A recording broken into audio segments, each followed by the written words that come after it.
По данным ООН, примерно 50% населения Земли – женщины. Однако большинство из них лишаются права принимать участие в политической жизни своей страны, а конкретнее – участвовать в принятии решений, которые напрямую влияют на их жизнь. Почему женщины оказались отрезаны от принятия важных политических решений? Что сегодня мешает им занимать высокие посты? Почему недопредставленность женщин во власти – это проблема, которую нужно решать? Какова ситуация по данному вопросу в гагаузской автономии? Об этом говорят эксперты и жители Гагаузии в нашем репортаже «Женщины в гагаузской политике». У нас гагаузский менталитет. Мужчины, так сказать, любят хозяйствовать, любят брать все в свои руки, поэтому, да и женщины, я думаю, что у нас больше такой менталитет, склонный к тому, что мужчина должен быть во главе семьи, во главе государства. Прямо не знаю, что ответить. Да, я сам лучше скажу сразу, 50 на 50. Не знаю почему, но, наверное, что-то и женщина может сделать что-то хорошее, и мужчина тоже может сделать. Я не знаю, вот честно вам сказать. Ну, мне так кажется, что их просто туда не допускают. Не допускают просто. Почему? Ну, семьей мало. Может, мало средств у них, поэтому тут... Мне такое впечатление, что все создано на этом. Вопрос-то, конечно, касается не только того, женщина это или мужчина, компетентность в первую очередь. Поэтому, я думаю, что, конечно, кто-то находит себя в этом, и это неплохо. По мнению экс-депутата Народного собрания Гагаузии Бориса Новака, если проследить исторические факты, женщины на протяжении многих лет находились в угнетении. Но революция в этом плане в Гагаузии все же произошла в 60-е годы прошлого столетия, когда женщины стали выдвигаться на руководящие должности. Я хорошо помню, когда в далекие 60-е годы, когда я учился в школе, ну и историю учили, хорошо учились мы тогда, и очень было, значит, много придавалось значения историческим фактам о том, что, в принципе, женщина на протяжении сотен лет, тысячелетий была угнетаема. Она была всегда в положении, ну, если рабыни, и, в общем, подчинение, да. Это просто была сплошная дискриминация на протяжении сотен лет. И вот в 60-е, 70-е годы во всем мире пошла большая волна, и для того, чтобы дать свободу женщине, эмансипация. Это сделала и Великая социалистическая революция 17 года. Некоторые ругают, но благодаря ей многие наши женщины и во всем мире получили довольно равноправие, большую свободу. Вот. И, конечно, за последние 50 лет очень много сделано для того, чтобы женщина была равноправным членом нашего общества во всем мировом масштабе. Это большая заслуга. Я имею возможность сравнить то, что было. Да и на примере родителей наших, гагаузских, тоже всегда был патриархат, жесткий патриархат был. Женщина всегда была домашняя хозяйка на вторых ролях. Сегодня женщина у нас везде на равных правах с мужчиной. И вот вопрос ваш о том, что мало их в политике, я бы не сказал бы. Это, конечно, зависит от того, как сами женщины себя проявляют. Вот давайте возьмем в масштабах Молдовы. Женщина-президент, женщина-председатель, женщина-правительство, премьер-министр. Возьмем Англию, Германия. Да, вы что, посмотрите, везде сейчас в основном женщины правят миром. У нас в Гагаузии? У нас в Гагаузии тоже Ирина Федоровна Влах, тоже замбашкана Олеся. Это тоже женщины, которые правят у нас в Гагаузии.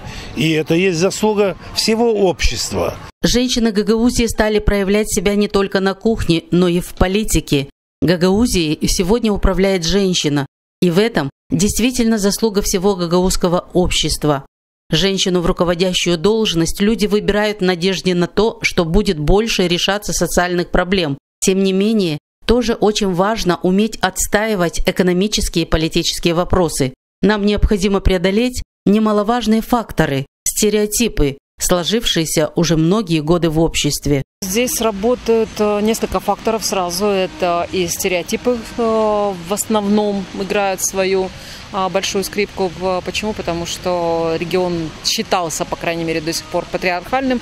Следовательно, определяли, что только мужчина может качественно заниматься политикой, а женщине место дома. Поэтому, естественно, что эти стандарты, они просто-напросто не дают возможности избирать женщину. А второй фактор, который здесь нужно учитывать, это все-таки и возрастной уровень, наверное, самих избирателей. Почему? Потому что пока еще молодежь в недостаточной степени активно участвует в выборах, поэтому не поддерживают наиболее прогрессивные идеи, то есть не избирают, может быть, и женщину. Ну и третье, это все-таки необходимо учитывать, что выборы депутатов Народного собрания, допустим, а выборы местных советников – это все-таки местечковые интересы. И, как правило, выигрывает тот, кто уже имеет достаточную популярность в обществе. И если женщина к тому моменту действительно сумела наработать очки, то ее избирают. Поэтому, наверное, вот этими несколькими факторами будут определяться эти вопросы. Конечно же, нужно работать прежде всего со стереотипами. Нужно менять представление общества и показывать примерами положительной практики, что действительно наличие женщин в коллегиальных органах представительных, законодательных, оно существенно изменяет направленность, прежде всего, социальной политики. Ситуация в сельских советах автономии тоже оставляет желать лучшего. К примеру, в селе Дизгинжа Камрадского района работают 13 советников, из которых 11 мужчин и 2 женщин. На вопрос журналиста, почему их так мало в совете, примар ответил, что женщинам очень сложно быть одновременно и в политике, и выполнять обязанности семьи. Это очень большая нагрузка для женщины, хотя их мнения очень ценны в совете, и мужчины часто к ним прислушиваются. Одна женщина у нас директор гимназии, и одна женщина у нас пенсионерка, много лет проработала на почте. Женщины, они активные, конечно, нам нравится, мы их уважаем, ценим их мнение, и иногда и прислушиваемся к мнениям, потому что все-таки они тоже были выбраны и имеют определенный опыт, имеют определенные знания. И, конечно, как вы говорили, разбираются в некоторых вопросах. Есть конкретно специалисты в определенных областях. Поэтому мы прислушиваемся к мнению и берем во внимание. Сегодня нужно начинать работу с экономической точки зрения, развивать государство, регион, потому что когда будут в бюджете доходы, можно решать и социальные проблемы. Женщины, занимающиеся политикой, обычно являются объектом повышенного общественного внимания, поскольку о них судят на основании стереотипов. Комментаторы чаще говорят об их внешности, семейном положении и личной жизни намного больше, чем когда речь идет о кандидатах-мужчинах. Женщина – это миротворец. Женщина – это которая дает жизни. И тут она министр обороны, которая, значит, будет возглавлять войска, которые должны убивать. Для меня это нонсенс, неприемлемо. А вот то, что сейчас женщины в основном пересели на машины. Водители? Да, водители, хозяйки, владелицы водителей, сплошь и рядом. Я вначале удивлялся, а с другой стороны, это же хорошо. Вот вам еще раз один элемент равноправия, а второе, они более безопасно ездят по дорогам. Исследования показывают, что более длительное участие женщин в политической жизни повышает качество жизни всего общества и их самих. Больше женщин выходят на рынок труда, появляются меры господдержки незащищенных групп населения и расширяются другие социальные функции государства. Я не знаю, как социологические исследования, но я по себе знаю и сужу по своим знакомым, друзьям, что, как правило, за кого голосовать, за того или иного кандидата, мнение главы семьи мужчины является определяющим. Соответственно, если мужчина принял такое решение, то нередко, подчеркиваю, исходя из тех же факторов, что женщина больше занята семейными делами, чем общественными, она менее информирована, мужчина больше информирован, она и доверяет больше мужу, и, соответственно, глава семьи, значит, определяет, за кого голосовать. Одновременно на сознание этого главы семьи и определение того или иного выбора, который он предпочтет. Влияет много вещей, вплоть до личного общения.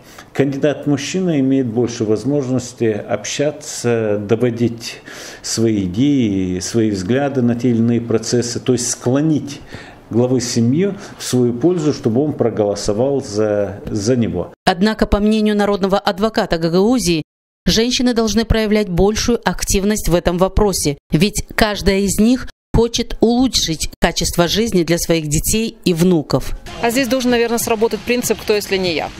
Почему? Потому что если ты видишь, что какие проблемы существуют вокруг, и, по крайней мере, можешь предложить выходы из этой ситуации, то нужно пробовать. Почему? Потому что, давайте скажем так, без вашего участия борщ сам по себе не сварится. Точно так же и здесь. Без вашего участия невозможно решить проблему, допустим, в конце концов, постройки колодца на улице, либо того, чтобы к детскому саду была нормальная дорога. Я полностью согласен с тем, чтобы не только республиканское, но и наше законодательство таким образом было сформировано, чтобы позволяло при равных обстоятельствах создавать для женщин, с учетом названных мной факторов, более такие льготные условия доступа к занятию политической деятельностью и стать же депутатом. Начиная от элементарного сбора подписей в поддержку того или иного кандидата, если это речь идет о женщинах, как и в республиканском, чтобы это количество было в 2 раза меньше. Несмотря на то, что гагаузской автономией правит женщина, представительницы прекрасного пола очень слабо представлены во власти и в руководящих должностях.